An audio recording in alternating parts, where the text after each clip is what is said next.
call this special meeting of the Board of Commissioners to order and turn it over to Ms. Coe.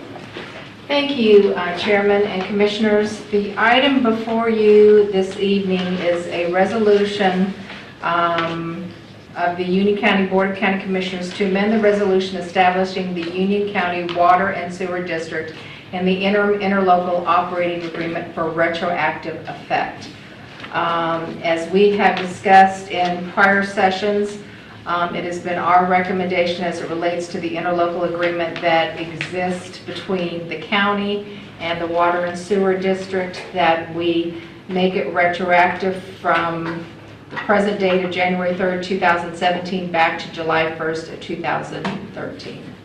And I'm happy to answer any questions you may have with respect to that action.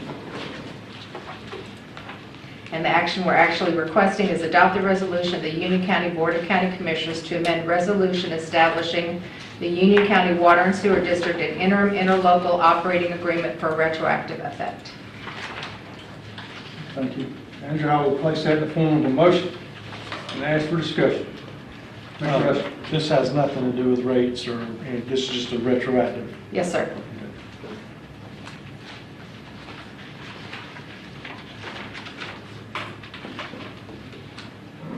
Further questions, discussion? All in favor of the motion say aye. Aye. Opposed, no.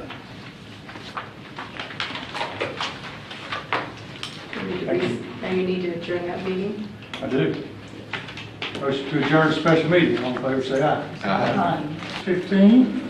I will call to order this special meeting of the Board of Governors of the Union County Water and Sewer District and recognize Cindy for any comments. Okay, thank you, Commissioners. But the board will recall during last year's legislative session, there was legislation as it related to capacity fees for public utilities within the state of North Carolina. And this was associated with some of the issues that we had with respect to capacity fees. The legislation resulted in what is now referred to as system development fees, and required any public utility to perform a study in which to establish what their fees would be from July 1st, 2018 going forward. That's just a general overview. Barry Gullett, the interim Public Works Director, does have a slide presentation that he will give you, and then we're available to answer any questions after that. Thank you. Since this is a public hearing, I will open the public hearing at this time.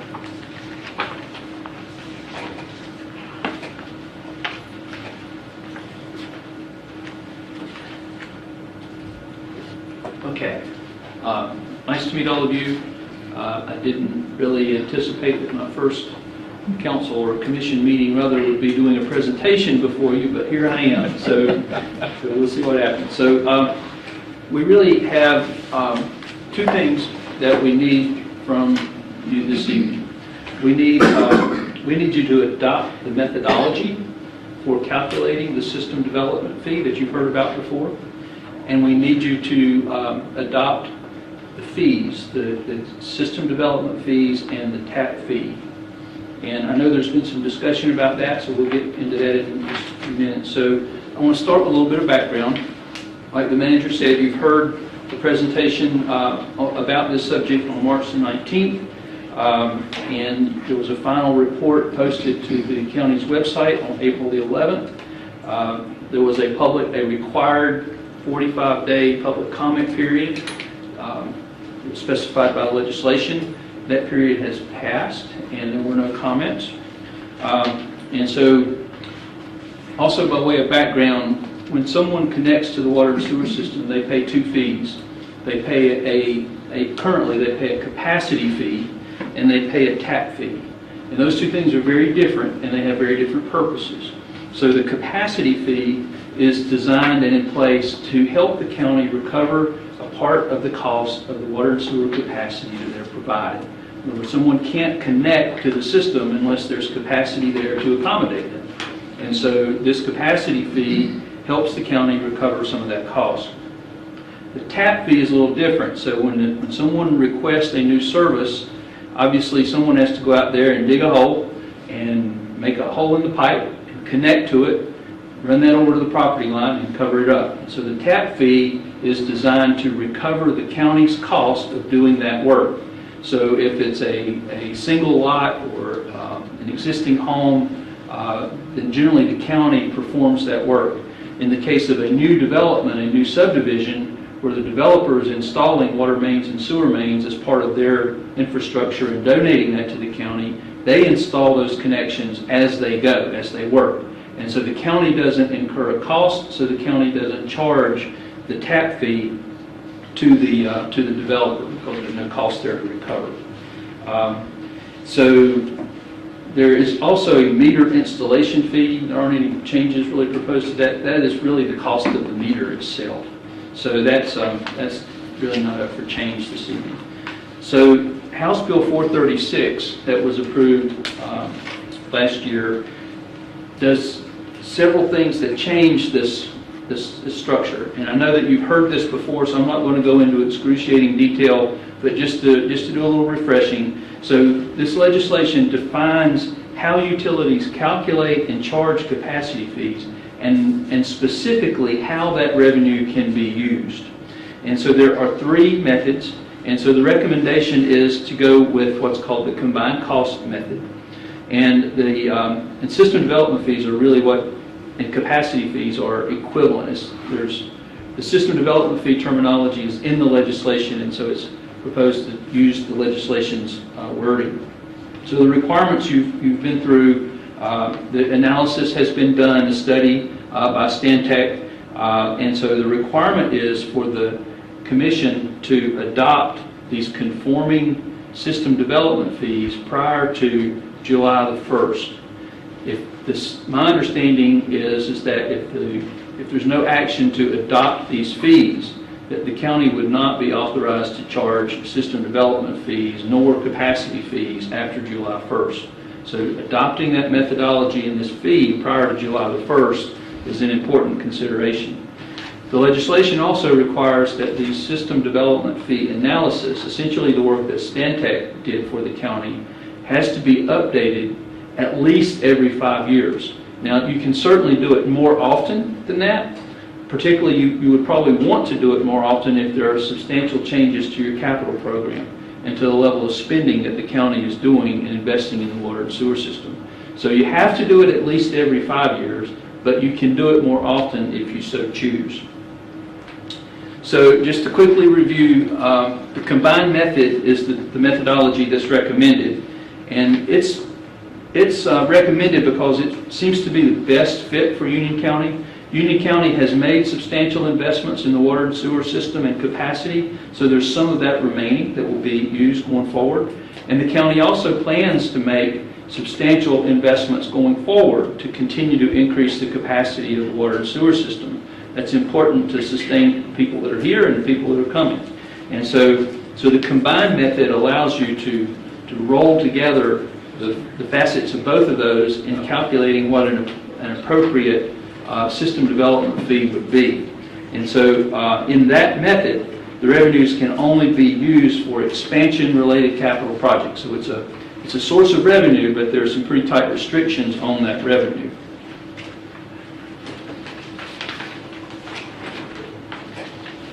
So just to, these are numbers that you've seen before. And so just to refresh a little bit, this is just showing how those fees change. So 3/4 inch meter is the size of most residential service connections for water. And so the proposed recommended system development fee would be $3,200, $4,210 on the sewer system development fee for a total of $7,410. And then the current capacity fee that's in place today is $4,290. So you can see there is an increase there. Is that combined? Yes, The current is combined? Yes, it is. Yes, it is. And so an important aspect of this is who's paying these fees. So who's seeing the outcome, the results of this. And so the legislation is very specific that the system development fee can only be charged to new development. And it defines new development. You can see the language that's excerpted from House Bill 436 on the screen. An important piece of this is that an existing house, someone who was on a well or septic tank, but wants to connect to the county water and sewer system cannot be charged the system development fee. Today, they would be charged the capacity fee. So that capacity fee goes away for these folks. And the system development fee only applies to new development in the context of the legislation. So that's an important consideration. So now I want to switch gears just a little bit and talk about the tap fee. And like I said earlier, the tap fee is really a cost recovery mechanism. And the current tap fees that are in place today don't recover the full cost of doing the work. And I understand that was a decision that was made a few years ago. The recommendation is to increase those tap fees so that they do recover the cost of the work that the county is doing. So like I said earlier, in new development, the county doesn't do the work, so the county doesn't assess this charge. The developer pays for the work and passes that along to the buyer of the home. So that developers do pay the system development fee, but they don't pay the tapping fee. And so the recommended tap fees you can see on the screen here, and it's proposed that they go up. And these numbers that are proposed generally cover the full cost on average of installing these water and sewer taps. Now, if you look at this a little bit different angle, so if someone is in an existing home and they have a well and a septic tank and they want to convert, they want to connect to the county system, the county's, I think it's called the Short Line Water Main Program. So if they're within 1,000 feet, I believe is the right number, of an existing water main, the county will extend service to them. Today, they would have to pay the capacity fee and the tap fee. After July 1, they would pay just the tap fee. They would not pay the system development fee because it's not considered new development. Sure, good, absolutely. You said the cost of the water tap fee Yes. is, currently is $400. It's going to be $950. How is that different for an irrigation well? I mean, an irrigation system, you still got to dig the hole, you still got to tap it on, but yet you're keeping it $400. That Irrigation meters are generally installed as what's called a split tap. So instead of going all the way back to the water main and digging it up and making another hole, they go upstream of the water meter and they basically split it. And so the cost to install that irrigation meter is a lot less than the cost to initially install the service itself. so it's 4 hits a meter. Okay. That's right. It's split. They split the pipe that's coming out of the water main right ahead of the meter, Okay. and then install a separate meter right beside of it. Thank you. So currently the system development fee revenue, or the capacity fee that's in place today, generates roughly $5 million per year in revenue. And if you adopt the recommended system development fees, it's projected that they would generate about $9 million per year in revenue. And again, that revenue is restricted in that it has to be used for future expansion projects, future system capacity expansion projects. And so my understanding is that that money rolls over into a capacity reserve fund, and then it would be designated as to which project it would be associated with to be spent at some future date. And so the county has, as you all well know, a very large capital program. And so this helps pay for the capacity that's needed to support the growth that's coming into the county. That's the intent of the fee. So just as another way of comparing here, so if you look at the current structure, and the county has a long-term financial plan. That's a good thing.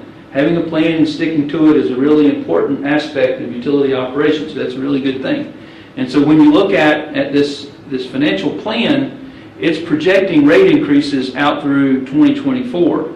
And it's projecting debt coverage ratios. And the county has set a target as maintaining a debt coverage ratio of at least 1.5. And so this also includes what the average projected bill would be for customers.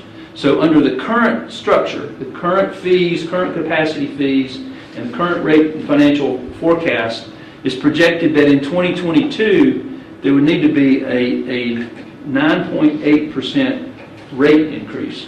That's a projection, so it might be off a little bit depending on how much growth occurs and how much expense is actually incurred, but it's probably pretty close. And it also shows that the debt coverage ratio falls below the 1.5 target. And you can see what the projected rates are.